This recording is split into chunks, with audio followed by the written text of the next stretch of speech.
বিশ্বাস করেন মৃতেরা প্রতিশোধ দিতে ফিরে আসে?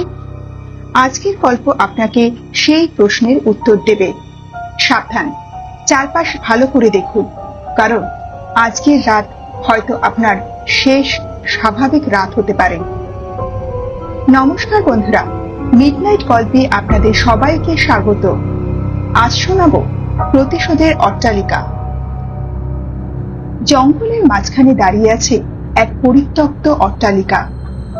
গ্রামবাসীরা একে বলে শ্মশান বাড়ি। কেউ রাতের বেলায় এর পাশ দিয়ে যেতে সাহস করে না। বহুবার চেষ্টা করেছে গ্রামের ছেলেরা সাহসী প্রমাণ করতে গিয়ে। কেউ কেউ ফিরে এসেছে, তবে আর কোনোদিন আগের মতো হয়নি। কারোর চোখ সবসময় শূন্যে স্থির হয়ে থাকে, কারোর মুখে শুধু একটাই কথা, ওটা আমাদের ডাকছে। রহস্যময় বাড়ির ইতিহাস। বছর 40 আগে এই অট্টালিকা বানিয়েছিলেন এক জমিদার, নাম জগন্নাথ রায়। কথিত আছে তার একমাত্র কন্যা রূপশ্রীকে জোর করে বিয়ে দিতে চেয়েছিলেন এক লোভী ব্যবসায়ীর সঙ্গে। কিন্তু রূপশ্রীর প্রেম ছিল গোপনে, গ্রামের এক সাধারণ ছেলের সঙ্গে। খবর পেয়ে ক্ষেপে যান জমিদার। সেদিন রাতেই শোনা যায় রূপশ্রীর করুণ চিৎকার। পরদিন কেউ তাকে আর দেখতে পায়নি। কেউ বলে জমিদার নিজেই মেয়েকে হত্যা করে দেওয়ালে পুঁতে দিয়ে এসেছিলেন। কেউ বলে মেয়েটি আত্মহত্যা করেছিল। কিন্তু এরপর থেকেই অট্টালিকায় শুরু হয় অদ্ভুত ঘটনা।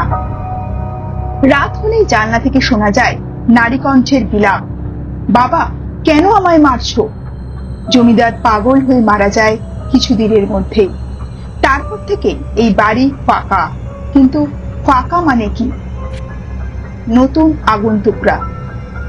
সময় এগিয়ে গেছে, অট্টালিকার কুখ্যাতি এখনো আছে, তবে আধুনিক যুগে কেউ এসব মানতে চায় না। 4 জন যুবক, অরিন্দম, শুভ্র, দেবা আর তুহিন, তাদের ইউটিউব চ্যানেলের জন্য ভুতুড়ে বাড়ির রহস্য নিয়ে ভিডিও বানাতে চাইল। তাদের লক্ষ্য ছিল এই অট্টালিকা। তারা রাতে সেখানে ক্যামেরা সেট করলো, হাসি ঠাট্টা করতে করতে ভেতরে ঢুকলো। কিন্তু দরজা পেরোনোর সঙ্গে সঙ্গেই হাওয়া যেন বদলে গেল। বাইরে ঝিঝি পোকার ডাক বন্ধ, ভেতরে একটা পচা গন্ধ। দেওয়ালে আঁকিবুকি টানা, কোনো ভাষা চেনা নয়, কি তবু অদ্ভুত ভাবে মনে হয় যেন কেউ তাকিয়ে আছে তাদের দিকে। আরে এগুলো সব পুরনো দাগ, চলো চলো, অরিন্দম ক্যামেরার দিকে হাসি দিয়ে বলল। কিন্তু হঠাৎই শুভ্র থেমে গেল। এক কোনায় পুরনো আয়না, তাতে তাদের 4 জনের প্রতিচ্ছবি দেখা যাচ্ছে। কিন্তু পেছনে দাঁড়িয়ে আছে পঞ্চম একজন, সাদা শাড়ি পরে, রক্তে ভেজা মুখ তার। নৃত্য খেলা শুরু। শুভ্র চেঁচিয়ে উঠতেই আলো নিভে গেল। আবার জ্বলতেই দেখা গেল দেবা নেই, শুধু মেঝেতে তার ক্যামেরা পড়ে আছে, আর তাতে রক্তের দাগ। দেবা কোথায় গেলি?